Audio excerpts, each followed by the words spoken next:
susah buat aku kayak sebenarnya leaving him in this situation, kayak aku nggak mau. Dia pernah bilang, oh ternyata bukan aku ya yang kamu pengen, bukan aku yang kamu impikan. Aku langsung kayak Ketika kamu nggak kuat fondasinya, hubungan itu nggak akan bisa buat long lasting yang panjang yang seperti yang kamu mau. Jangan cuman gara-gara kamu kasihan, jangan cuma gara-gara this is love or not? no, ini sistem. Oh ya? Ya. So this is not love. So Aku senang sama cowok-cowok yang banyak menyakiti cewek. serius? Ya, it's good for business. Jadi banyak orang-orang kayak kamu yang dateng kan, klien aku nggak pernah habis.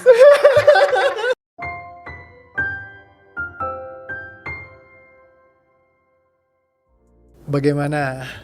Apa yang menjadi tema yang kamu pengen bahas hari ini? Belum ngomong udah berkaca-kaca ya?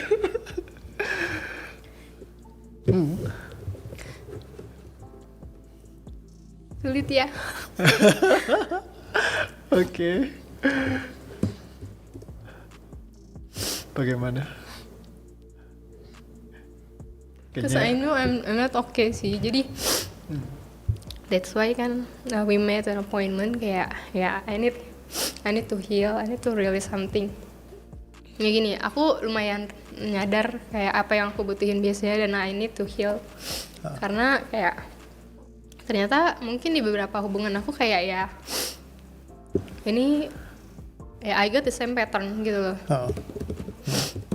Kecewa sama ekspektasi sendiri ada, sedih ada. Aku ke-trigger sama yang aku dulu. Jadi gini, di kejadian terakhir kali aku pisah sama ex aku yang aku udah mau merit, itu dia narik aku sampai tangan aku luka, tapi aku harus defensif gitu loh. Dari narik aku di parkiran, terus satpam pada dateng, aku ketarik, aku harus tahan, aku nggak sengaja kayak mukul muka dia, terus dia mimisan. Nah semenjak saat itu kayak aku takut banget yang kayak aduh gue salah nggak ya, gue takut gue nyakitinin lagi. Abis kejadian yang kemarin aku batal merit itu, aku nggak pengen lagi yang namanya aku sengaja nyakitin orang lain, entah itu dari perkataan gitu ya kan, ya overprotective gitu-gitu. Jadi aku tahu nih misalnya kalau misalnya aku sendiri kayaknya aku bisa lebih cepat untuk dapetin yang aku mau, kejar yang aku pengen, jadi yang aku mau. Tapi ketika aku milih sama orang yang salah gitu, kayak semua kayak kehambat aja, yang ada aku malah dapat kayak traumanya gitu loh. Oke. Ya jadi trust issue juga sih. Trust issue. Ketika gue menyampaikan ketidaknyamanan, kenapa dia nggak mau dengar sama sekali. Jadi aku ngerasa kayak aku disia-siain lagi gitu. Oke, jadi cara rilis gimana? Jadi basically kamu inhale exhale aja, kayak cuman kayak tarik nafas lepaskan, kayak just biasa kayak gitu, dari mulut, dari hidung, terserah. Buka mata, tutup mata, mana yang kamu nyaman. Terus syaratnya 2, jangan kenceng-kenceng. Jadi jangan yang kayak gitu, atau juga jangan yang panjang yang kayak. Jadi yang biasa aja, nafas dong. Iya, nafas biasa aja. Like you normally breathe. Ya, yang bedain apa? Yang bedain adalah titik nafasnya. Jadi kayak aku harus kasih tau kamu pinpointnya di mana. Ada kata-kata terakhir sebelum dirilis? Kata-kata terakhir apa ya? Aku coba, karena aku mau sembuh, aku coba ikutin coach aja. Ya udah sip. So yang pertama,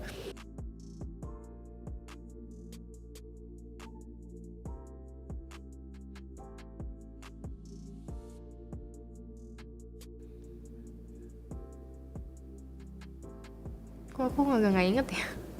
Kok bisa ya aku kayak gitu? Ya gitu, lebih lega, tapi aku bertanya-tanya, kok bisa ya that moment aku gitu? maksudnya, kenapa waktu itu aku lakukan itu? Iya. Ya. Kalau emang kamu nggak niat ya mungkin itu kan just ya apa kayak event yang unfortunate aja gitu. Ya kamu bisa belajar dari situ buat lebih aware. Ya bukan berarti kamu harus menyalahkan seluruh kayak itu jadi kesalahan kamu sepenuhnya. Enggak juga. Apa yang muncul nih?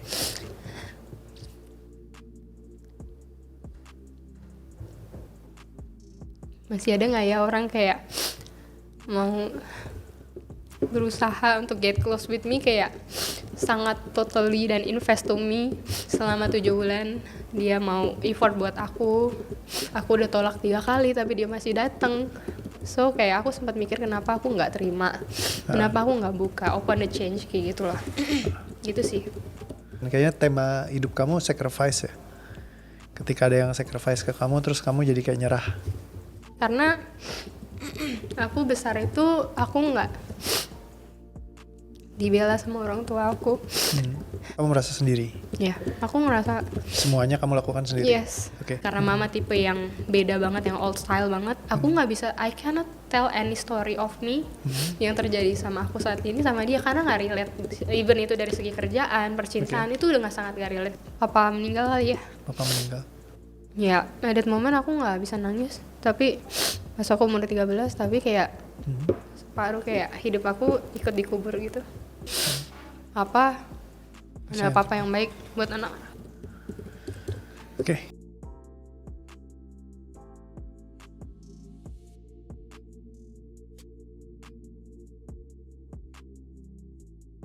Papa udah meninggal. Dulu dia baik banget sama kamu, provide selalu, kamu gak pernah kekurangan, selalu ada dia. Masih ada perasaan yang ganggu gak terkait ini? Kalau udah gak ada, dia kosong. Kayaknya enggak deh. Udah aman ya? Oke. Kalau gitu naik sedikit ke sini.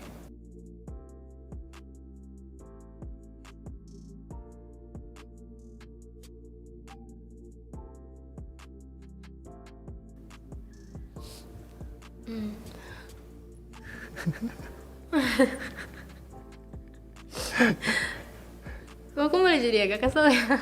Kesel kenapa? Gak tau, kesel aja. At that moment gue kayak like a fool. Kesel dalam artian positif atau kesel dalam artian negatif? Positif. Mulai at that moment kalau emang pergi, udah pergi aja.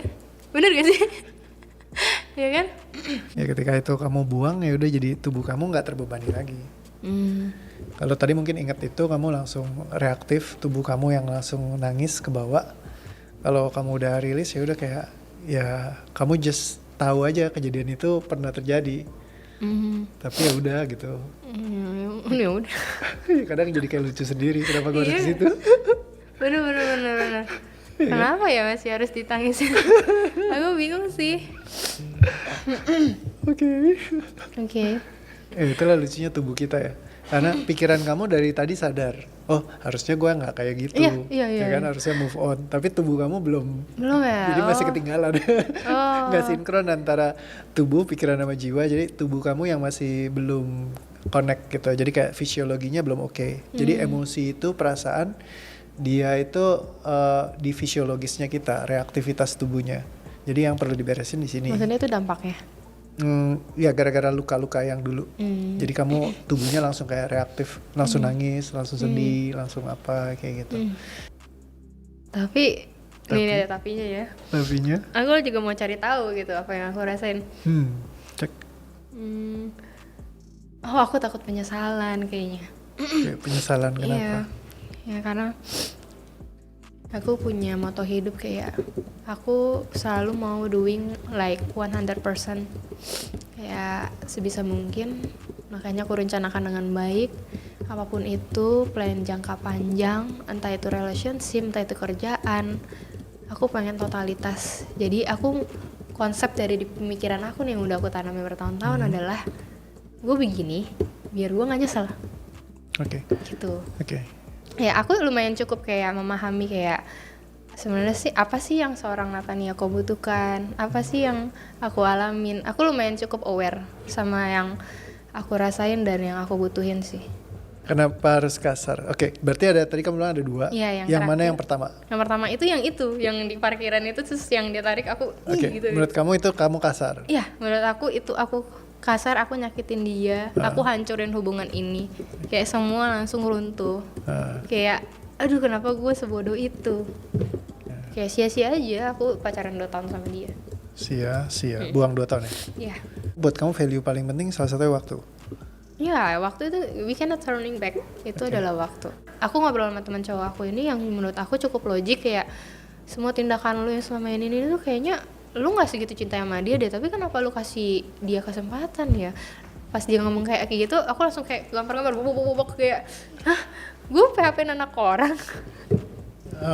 Jadi kamu mesti hati-hati karena bisa jadi karena driver pengorbanannya saat gitu? Ya, saat dia masuk dia lakukan semuanya dengan cara dia berkorban karena kamu kan tadi luka kamu adalah kesendirian dan pengorbanan. Begitu pengorbanannya itu match energinya, terus kamu jadi kayak oke, gue give all. Karena dia udah menuhin kayak threshold pengorbanannya itu udah kena gitu, pep. Nah habis itu kamu jadi kayak yaudah gue coba deh, gue begini. Padahal sebenarnya kamu sendiri nggak oke.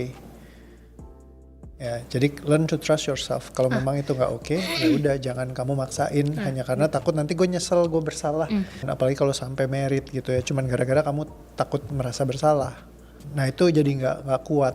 Tapi kalau kamu emang benar-benar sayang, senang, suka, emang hobi dengan apa ngelihat dia mungkin karakternya oke, kamu bisa adore, ya nggak apa-apa, go through karena memang itu. Tapi kalau misalkan emang bukan, jangan kamu maksain hanya karena takut merasa bersalah, takut nanti nyakitin orang lain. Ini yang aku gak terlalu ngeh dari dalam diri aku. Aku living the relationship it's because I wanna love myself sih.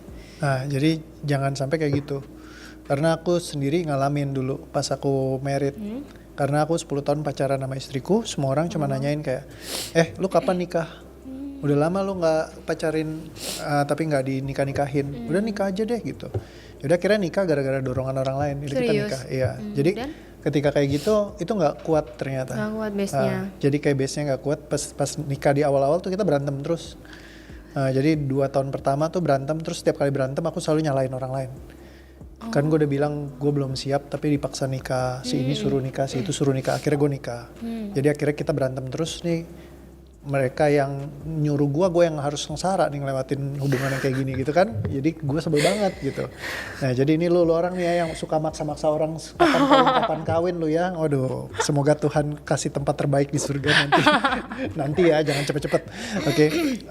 Terus jadi sampai di at the moment, karena aku merasa ini bukan pernikahan yang gue inginkan. Karena aku pengennya kan nikah itu pengen cuma sekali. Gue nggak mau kayak ada ribut-ribut berantem segala macam. Dan gimana? How's the solution? Akhirnya aku baru tahu setelah kayak konsep tentang renew the vow. Jadi ketika kamu udah punya sumpah pernikahan, tapi sumpah pernikahan kamu berbasis dari orang lain, dorongan-dorongan tetangga lah, apalah segala macam, itu dia nggak kuat. Tapi kalau kamu yang memilih pasangan kamu karena pilihan kamu sendiri, nah itu baru dia strong. Karena kalau nggak dulu begitu ngerasa, bukan gue yang milih gitu, kenapa gue harus dipaksain gara-gara mereka semua. Begitu ada berantem, mau ribut segala macam, dikit-dikit kayak udah kita pisah aja. Tapi untung itu nggak pernah keluar dari mulut aku. Oh nggak pernah. Ya cuman istri sempet bilang kayaknya lu jahat banget ke gue gitu. Emang aku very abusive ke dia dulu ya. Serius? Ya maksudnya dalam artian aku sering marah, kayak kesel gitu ya. Mungkin aku nggak bentak, nggak pukul, cuman kalimat aku tuh tajam. Gitu. Karena kamu nggak pengen, aku lebih banyak nyakitin diri, self abuse, jadi kayak mukulin tembok, ya, jedotin kepala gitu. Serius? You do that? Oh my god. Mau loncat dari apartemen kayak gitu. Jadi dulu udah stres banget deh kayak gitu. Nah setiap hari tuh struggle banget gitu. Dulu kalau rumah tanggaku tuh kayak dalam keseharian mungkin 80% sengsara, 20% happy-happy kalau dulu. Nah sampai aku ngerti, bisa ya renew the vow. Nah jadi kalau dulu begitu berantem terus cari safe haven, kontak yang lain. Wih, siapa yang mau nampung gue nanti kalau gue bubaran gitu kan. Jadi exit way, karena merasa itu bukan hubungan yang gue mau inginkan. Nah tapi begitu udah selesai ngerti renew the vow, aku memilih dia jadi pasanganku. Ketika aku yang milih, ya jadi kayak aku yang memilih itu gitu. Nah dari situ aku baru start untuk mencintai. Dan aku juga dulu ada problem juga soal mencintai, karena aku pernah diputusin sama dia, terus aku kecewa banget. Aku pernah janji sama diriku aku gak mau mencintai lagi 100%. Nah jadi aku gak bisa cinta sama dia 100%. Nah jadi problemnya ini banyak nih, banyak. Nah jadi semua janji hatiku terkait itu harus dilepas dulu. Ya aku buang dulu. Habis itu baru aku bisa mencintai 100%, baru aku bisa buat renew my vow, baru aku bisa milih dia jadi pasanganku. Akhirnya sekarang ya udah nggak pernah ada kayak nyari exit way. Maksudnya kayak kalau ribut pun aku cuma mikir gimana caranya nih buat bikin ini jadi work. Ya udah kamu doang satu, udah aku nggak mau cari istri yang lain. Jadi kalaupun misalnya kita nggak kompatibel, amit-amit, let's say kita nggak barengan lagi, aku nggak akan nikah lagi. Jadi cuma itu komitmennya ya itu. Nah jadi kayak ketika renew the vow itu yang aku kesadarannya aku muncul ya sudah. Jadi akhirnya go all outnya di situ. Kalau semakin cowok ya makin kamu berhasil, opsi kamu makin banyak. Makin berhasil. Ya karena banyak yang mau sama kamu. Oh gitu. Ya jadi kayak makin kamu sukses berhasil kan makin banyak yang mau. Nah kalau kamu jadi punya opsi, nah kamu selalu akan membandingkan. nanti kayak gue bisa aja sama dia nih, bisa aja sama dia nih, bisa aja sama dia nih gitu. Jadi kayak exit way-nya tuh banyak gitu. Nah tapi kalau kamu eliminate the exit way, kamu jadi nggak mikirin ke sana. Jadi kamu cuma fokus ke apa yang kamu punya. It's hard to find a partner to think like that sih, actually kayak dari segi komit Ya kayak mungkin suatu saat maturity-nya bisa mereka capai juga. Yeah, it's all about maturity kan. Ya karena aku juga dulu kan nggak kayak gitu. Ya aku juga orang yang berantakan, ngaco, pacar aku juga banyak kayak gitu kan. Playboy ya. Iya. Playboy guys. Bukan playboy sih, aku selalu yang diputusin. Iya. Ketika kamu nggak kuat fondasinya, hubungan itu nggak akan bisa buat long lasting yang panjang yang seperti yang kamu mau. Jadi kalau misalkan emang dari awal kamu mau, jangan cuman gara-gara kamu kasihan, jangan cuma gara-gara rasa bersalah. Karena kalau aku dulu, wah kalau 10 tahun gue putusin nanti ini dong, apa sih namanya, kasihan dianya dong gitu. Kalau mau mulai dari kayak gitu malah nanti akhirnya jadi nggak bagus. Tapi tetap sih kamu tetap bisa renew the vow. Setelah aku tahu ya. Kalau dulu soalnya nggak ngerti konsep itu. Sebenarnya aku punya konsep, aku sudah menyadari bahwa ketika aku mau bersama dengan seseorang artinya aku memilih dia. Kayak at the end of the story, no matter how hard the situation is, kayak ya karena lu orang yang gue pilih gitu loh. Tapi aku nggak tahu ya, entah prakteknya susah atau memang adjustable di awalnya harus worth it itu kah, ngerti gak sih kayak masih ada pertimbangannya masih ada pertimbangannya dan itu kan kita harus jor-joran di awal dong, kayak oke, kita open-openan segala ini. Kalau misalnya gua A, lu B, kita gimana nih nemu titik tengahnya, ya kan? Nah, yang susah tuh itu adjustment kesananya. Makanya gitu. Baca bukunya Coach K. 101 pertanyaan sebelum menikah. Endorse time. Kadang tuh kita juga nggak bisa tahu kadang nih cowok jujur atau enggak, karena in the front of us kayak they still wanna kayak jaim cuman banget lah. Iya jaim, mereka cuman pengen kayak entertaining kita biar kita ya kayak tertarik sama mereka. So a bit hard to find true colors of people sih. Mungkin memang mesti kadang tanya-tanya ke orang terdekatnya. Gitu. Iya. Jadi kayak kalau kamu dapat dari endorsan itu lebih gampang. Iya maksudnya kayak karena aku tahu nih orang baik gini, akhirnya di refer ke kamu misalnya. Jadi kurang lebih kan aku udah ngelewatin misalnya. Jadi kayak tapi mesti yang endorse-nya juga mesti kredibel. Iya dong, kalau enggak ya kan. Iya kan? Iya. Jadi kan kadang-kadang aku juga ketemu kan banyak kayak klien-klien yang kayak oh ini kayaknya orangnya cukup baik ketika pas lagi beresin session gitu. Terus aku nge-match-in mana? Iya, maksudnya ini kayaknya cocok deh sama klien yang ini. Serius, sumpah. Jadi macam orang dong. Iya. Tapi pernah ada yang jadi? Ada yang ya mereka jalan sih sampai sekarang gitu. Serius? Iya, belum break up, tapi belum sampai ke tahap pernikahan. Cuman ya mereka kayaknya cukup enjoy barengan gitu. Oh gitu. Ya. Tapi kebanyakan cowok tuh cewek kalau untuk klien. Kalau klien aku sih banyakan cewek. Banyakan cewek yang dengan emosi-emosi itu ya. Kalau cowok mungkin nanti akan ada juga ya. Nggak tahu mungkin karena aku banyak postingnya, nggak tahu yang datang cewek-cewek semua ya udah aku posting aja gitu kan. Kalau cowok kan agak jarang. Logic way, kalau cewek itu di emotionally. Ya, jadi memang ya beda segmennya juga. Beda segmen. Jadi relationship aku senang sama cowok-cowok yang banyak menyakiti cewek. Serius? Ya, it's good for business. Jadi banyak orang-orang kayak kamu yang datang kan klien aku nggak pernah habis. Gitu sih, boleh. Iya, jadi mereka yang bajingan-bajingan akan tetap bekerja buat kasih customer ke saya gitu ya. Tugas aku healing bikin mereka tertawa. Oke, so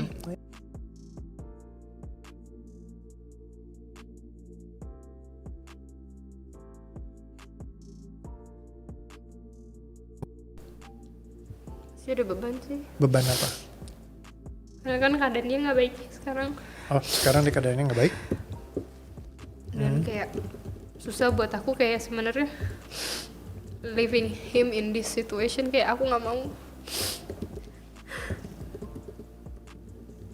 Dia pernah bilang, oh ternyata bukan aku ya yang kamu pengen, bukan aku yang kamu impikan. Aku langsung kayak ngerasa oh, gue salah ya gitu loh. Bukan mempertanyakan di dalam akunya kurang apa enggak, tapi kayak ternyata keputusan yang gue ambil untuk give you a chance salah ya gitu. Jadi kayak serba salah juga. Ya harusnya kamu jawab emang benar. Sesuai kriteria memang enggak. Tapi dan kalau emang bukan dia yang kamu inginkan terus kenapa? Aku ngerasa dia baik sama aku, bantuin aku waktu itu ngedit segala macam untuk aku ajang kontes, dan ada momen bulan September aku mau diajak ketemu sama dia, kayak sekedar lu lagi apa sekarang bla bla bla bla. Nyata dari situ dia get close with me. Yang aku nggak bisa lupa dari kamu adalah kamu pernah nolong aku. Untuk aku yang jadi sekarang juga kayak ya the pieces of puzzle. Ya beberapa orang kan kita temukan ya ada andil dalam hidup kita, beberapa orang baik ya kita dipertemukan lah sama orang-orang segitu. Yang ini kamu harus rilis. Karena nggak bisa semua orang yang nolong kamu jadi utang budi. Terus kamu harus jadi berkorban buat dia dan ada buat dia. This is love or not? No, ini sistem. Oh ya? Ya. So this is not love. So benar dong yang teman aku bilang waktu itu. Loh, kamu cuman berbasis dari dia pernah nolong kamu. Karena dia piece of the puzzle yang bantu kamu buat naikin karir kamu bisa ada seperti sekarang. In the beginning. Ya, in the beginning. Yang kayak gini nggak boleh, kamu harus rilis. Gitu. Ya. Karena kalau nggak sesuatu yang signifikan yang menurut kamu lagi handle at the lowest point, terus ada yang bantuin, terus kamu harus kayak nyerahin semuanya buat bantu dia balik atau ngasih segalanya buat dia, ya nggak bisa kayak gitu. Ntar hari ini aku bantu kamu rilis, terus besok aku minta apa aja, Nat beliin aku makanan dong, kirimin pizza ke rumah. Ya kan? Nggak gitu juga. Maksudnya kalau kamu mau nolong, karena kamu mau nolong, bukan karena mau minta sesuatu. Kalau hari ini aku bantuin terus kamu happy, terus pulang dari sini kamu nggak mau kenal aku lagi, aku juga nggak pusing. Kayak gitu. Karena ya niatnya memang ya udah, bagaimana kita work it out together, bikin semuanya jadi lebih asik, ya sudah. Gitu. Kalau emang niatnya mau bantu ya bantuin aja. Gitu. Tanpa dia harap kembali dong. Kenapa harus jadi transaksional? Nah itu sih yang aku bingung. Karena itu sistem di tubuh kamu. Oh, itu sistem? Iya. Banyak orang yang kayak awalnya zaman dulu tuh nikah dipaksa. Karena kayak dijodohin. Harus nikah. Terus mereka nikah, ya begitu nikah terus mereka ya berduaan barengan sampai tua peot bau. Tinggalnya di kuburnya mau sama-sama. Banyak kan yang kayak gitu, nenek kakek kita zaman dulu tuh. Karena apa, mereka ya jalanin, lama-lama jadi seneng juga. Jadi bisa jadi ya kamu develop the love dari perjalanan ini, bisa jadi juga seperti itu. I think so. Ya kan nggak tahu juga. Ya tapi kamu perlu tahu all the struggles juga yang dia lewatin. Ya kan, maksudnya dalam keadaan yang sekarang lagi sulit atau segala macam. Ya you can just use kayak kesadarannya kamu aja. Karena awareness itu beyond dari logic, beyond dari feelings. You aware. Jadi kayak ketika kamu conscious and aware, kamu ngerti oke, memang dia cocok gak, kompatibel gak, kok jangka panjang punya kayak dia oke gak. Kalau suatu saat dia gak kerja sama sekali, misalkan cuma ngandelin kamu oke gak, ya. Jadi jangan hanya karena dia bantuin kamu dulu, terus kamu merasa berutang. Ya, kayak cuma ngedit video mah urusan 5 menit. Yeah. Kan ada momen gak bisa. Ya gak apa-apa, ya karena kamu gak bisa, tapi bukan berarti buat aku itu susah. Aku gampang banget, tiap hari aku edit video sendiri. Di TikTok aku tuh hampir semuanya aku edit sendiri. Sekarang gitu juga sih aku. Iya makanya. Jadi kayak bukan berarti itu signifikan. Ya memang waktu dulu kita lagi susah. Bukan berarti kita gak boleh ini. Toh ada pertukaran juga lah. Minimal kamu udah nemenin, udah barengan, udah apa segala macam berapa saat. Ya itu mungkin udah selesai lah. Berarti ini udah putus. Udah putus. Dia juga udah ninggalin kamu. Udah. Ya udah.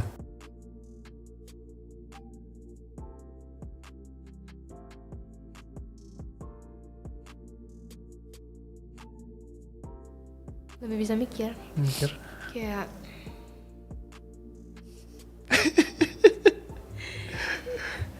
this is bare minimum ya. Bare minimum. Jangan iya ya. Iya gak sih? Emang cowok tuh kalau suka gini ya. Iya, gini semua ya. cowok ya kalau suka ya begini. Kelihatan baik segala macam.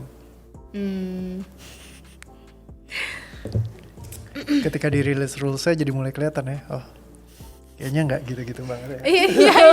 Kayaknya nggak seword itu juga gitu ya kan. Iya. Ya logiknya lebih main sih. Kayak gini ya, I cannot guarantee kayak my heart will gonna be okay for continuously. Yeah. Kayak selalu oke. Tapi kayak dengan aku ngobrol sama coach kayak aku lebih dapat logiknya. Dan bagaimana kamu menilai diri kamu yang kemarin? Aduh. Ya udahlah. Udah terjadi. Sorry Mori ya. Iya, udah terjadi coach. Yes, jadi nggak usah merasa bersalah lagi. Iya, kayaknya di situ kan. udah sih. You just learn. Ya, jadi kayak ya belajarlah buat mungkin lebih aware. Ya, jadi bukan berarti kamu harus menyesali terus. Kalau dikorek-korek kayak gini kan kayak kelihatan ya, maksudnya kayak sakitnya aku tuh apa dan di mana dan kapan gitu. dan sebenarnya apa yang perlu apa yang nggak perlu gitu kan. Iya. Kayak lebih kena sih ke logik. Nyangkain nggak sih ini ternyata titiknya macem-macem gitu ya. Emang iya? Ini 22-an. Jadi aku tuh termasuk yang kayak yang mana sih yang ada? Termasuk yang stacking, mix antara stacking sama gitu? ya, kombinasi. Ya, tapi lebih ke arah multiple. Lebih ke arah multiple. Ya, karena kamu rilisnya nggak terlalu susah. Oke. Dan ternyata, even aku udah aware sebegitunya sama diri aku udah berusaha menjadi diri sendiri dan berusaha untuk apa adanya, itu masih banyak yang nyangkut gitu loh. Yeah. Masih banyak yang belum kelar, masih banyak yang ternyata, trigger gue dari sini menghasilkan gue. Iya. Jadi my. aware itu tidak menyelesaikan. Oh ya? Iya. Jadi kamu just menyadari, kamu just accept, itu nggak nyelesain. Oh itu nggak nyelesain? Iya. Aku kira kayak sebatas ya healing kayak ya udah yuk tahu dulu yuk lagi di mana gitu rilis. Iya bukan sih? Enggak, kamu rilis saat kamu rilis. Jadi kayak bener-bener ya kamu inget itu udah sama sekali nggak ada rasanya. Kalau tadi kan kayak gue bersalah banget, gue ngerusak semuanya segala macem, semua cerita-cerita tadi itu loh. Nah begitu udah selesai kan ya kayak ya udahlah, ya udah selesai sama dia, ya udah continue on living. Tadi kayak mau ceritanya berat ya, kayak aku nggak mau cerita kayak air mata turun 1 liter gitu ya. Tapi kayak yang ini ya udah kayak aku lebih disadarkan kayak kenapa mendingan ini buang aja. Buang aja. Oke. Kalau di sini aku kayak lebih dapat secara logical. Kalau yang lain mungkin secara spiritual ya. Oh, oke. Gitu. Dan aku ngerasa dengan aku yang sekarang yang harus lebih banyak mikir dan lebih ini, aku lebih butuh ini kalau aku. Oke. Berarti tadi kamu bilang dari awal detail dan kritis. Iya. Oke, tapi ke cover juga ya, bisa pakai sistem ini ya. Asal gini, aku ngerasa asal aku benar-benar ngikutin. Iya. Dan aku benar-benar ngikutin karena akan susah kalau misalnya ya itu Nggak kayak ikutin ya. deny. Okay. Enggak itu aku rasa yang namanya orang juga kayak ke dokter biasa juga akan sulit ya gitu. Iya. It's good, nice to talk. Ya, secara pembawaan juga kayak cukup menenangkan ya. Kayak aku lumayan tipe orang yang bisa kayak menyerap energi orang juga sebenarnya kayak kalau nih orang berapi-api aku bisa sometimes kayak gue juga bisa nyantai ngomong sama lo, tapi kalau ngomong sama coach ya aku lebih tune down, aku lebih bisa mikir gitu. Coach Rio kayak jembatan gitu ya, jembatan aku. Asik. Untuk realisasi kayak gitu sih. Thank you. Abis ini nanti minta dibeliin pizza. Oke, kirim ke Surabaya ya. Itu kan kode keras ya. Putus cinta emang sering jadi sesuatu yang benar-benar membekas dalam diri kita. Kalau kita nggak bisa buang, seringkali kadang-kadang itu nyangkutnya lama banget. Terutama kalau misalkan memang kekunci di dalam sistem kita.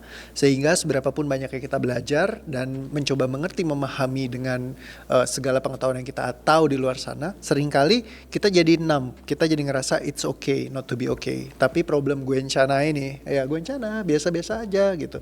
Justru malah bisa jadi beban di tubuh fisik kita.